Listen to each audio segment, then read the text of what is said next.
Good morning, good afternoon, good evening, and welcome back. It's Lieutenant Josh Johnson from the 115th Fighter Wing, and today we're going to talk about the introduction and the need for our reimbursable tool.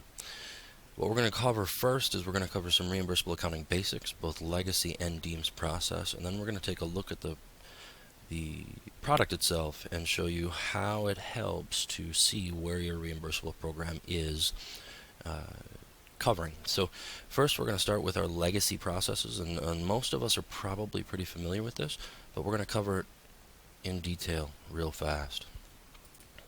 So very simply, down on the bottom of this slide you'll see reimbursement is the after-the-fact transfer of funds from a customer's funding source to yours for providing goods and services. You are the buyer in most cases and not the seller. The seller is the one who's requesting that something be performed. So if we were requesting another service to be performed for our organization, say we had some comm requirements and we needed to bring up some of the comm specialists from around the country to do the trenching and the running of the cable and the wiring and everything else, we would be sending them a MIPR because we're the buyer, they're the seller of their services.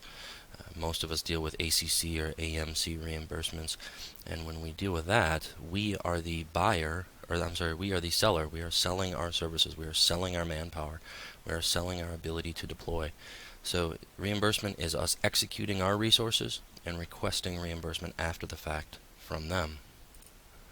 In legacy, we have TOA, or Total Obligation Authority, meaning that both of our direct fund and our reimbursement fund all equate to our total bottom line authority.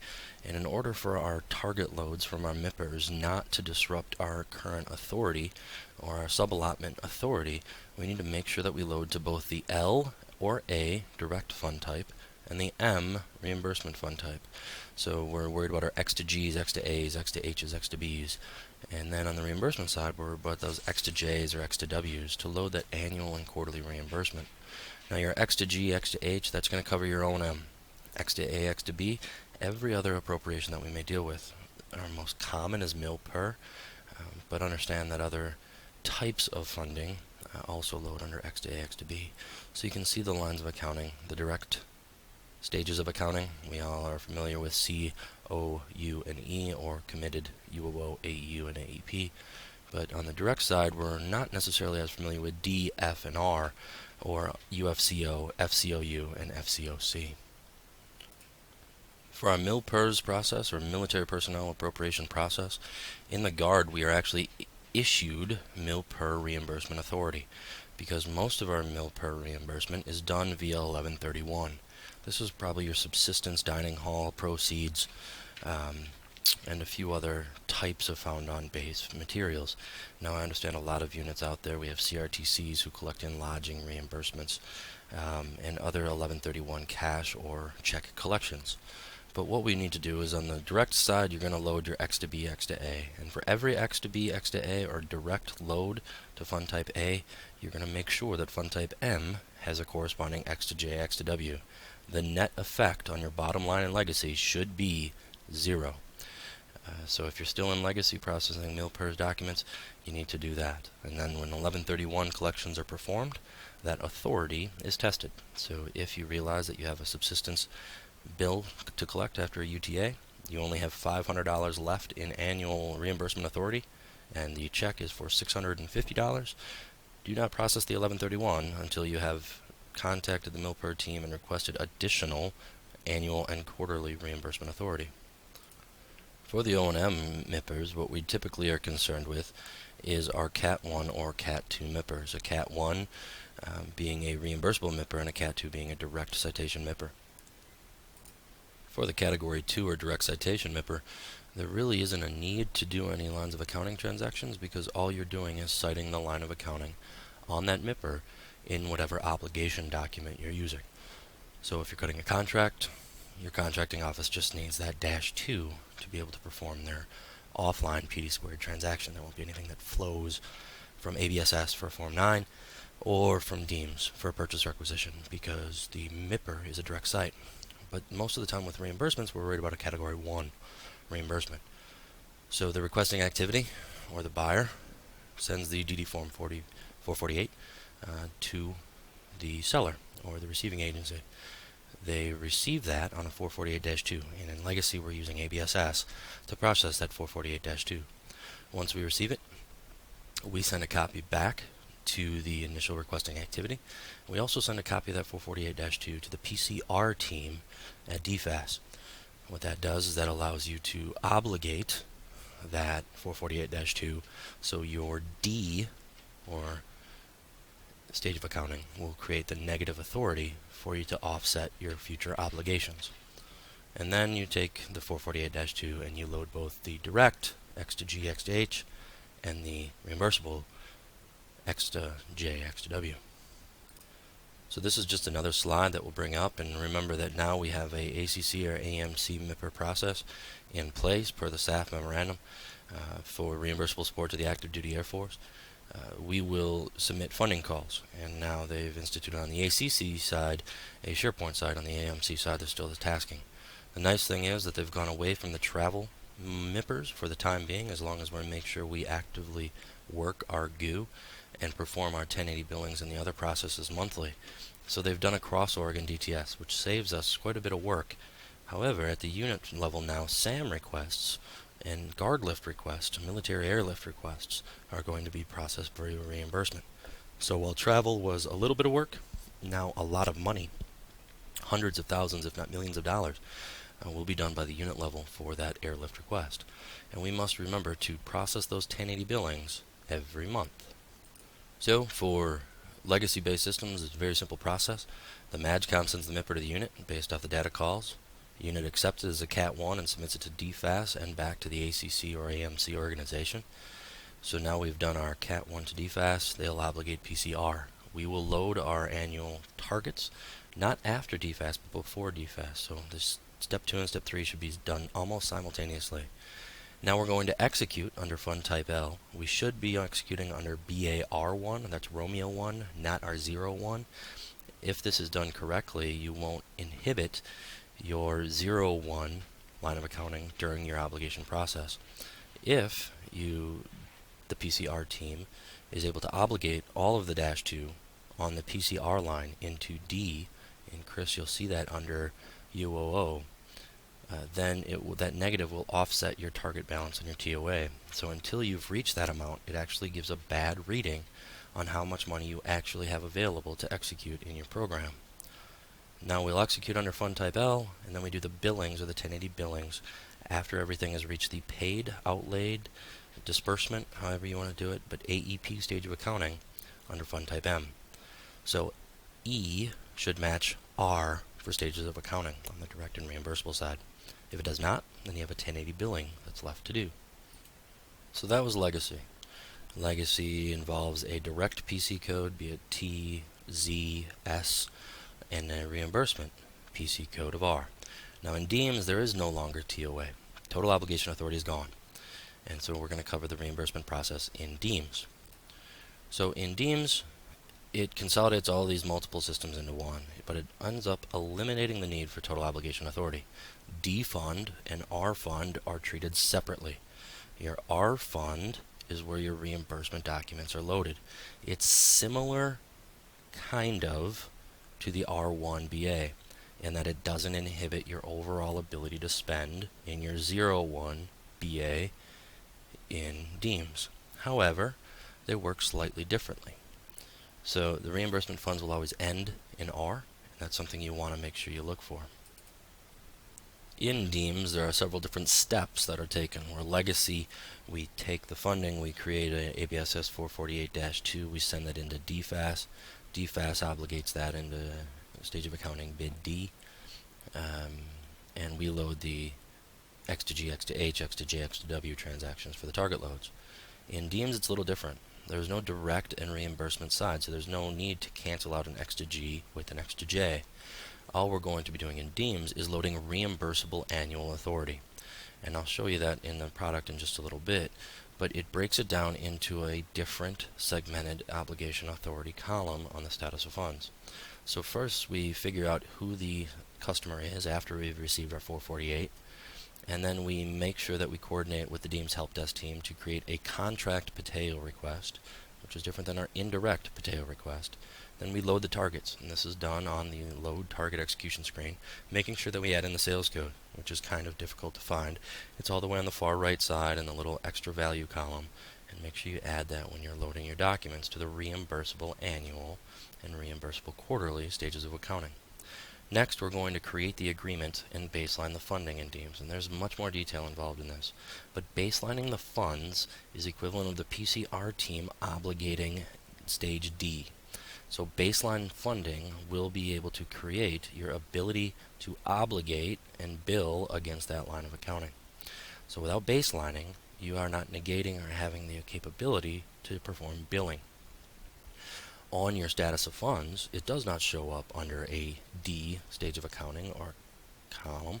What it shows up under is on your R fund, it shows under your direct annual and direct quarterly targets. Don't get that confused with loading a direct and quarterly target. The GLAC, or General Ledger Accounting Code, that is effective is the D GLAC. So that is the correct location. However, on your status of funds, it shows that you have the ability to execute that amount on that direct side of the R fund. And then once at the end of the month your paid or your outlays or your disbursements outweigh your currently already collected, so your E is more than your R, you create a billing event. This is doing nothing more than creating a 1080 inside of DEEMS, which we would have typically done in DTIM prior. And we continue going forward in that route. This is another way to look at that same process, and this product is available out on our SharePoint, and it starts down here with exactly what those steps are all the way through, and then it will show you what steps and what screens need to be performed all the way through. What types of reports need to be ran, how you verify that they are available to accept either an IPAC 1080, a two-sided, or a mail-out step procedure, how we can go through and actually create that project request so that you have a contract PTEO, how we can go through and see the actual agreement that you create, and this is basically creating the 448-2, and then the baselining of funding. So now we're able to increase the UFCO authority. Actually on your status funds it'll be a negative number, but it allows you to then perform the billing activities against your execution. And then you can print your 448-2 and be ready, and then what it ends up with is another billing event. So then you process the actual 1080 billing for that section. Now here you have an example MIPR. Here's your example PTEO request on how it's done. Increase the agreement if you need to do an increase to your 448-2 because you've requested additional funding under the same project, or decrease it. So this is all available out there. And then we're going to go ahead and take a look at our reimbursement tool. The reimbursement tool here works very similar to what you've done in your status of funds and your STH by using a PTEO definition, and this allows us to do a major reimbursement program title and through the drop down, and you can add to these columns here to provide data validation here, and then your expense accounts. What we do is we run one CRIS query for all ESP coded direct or ACC and AMC.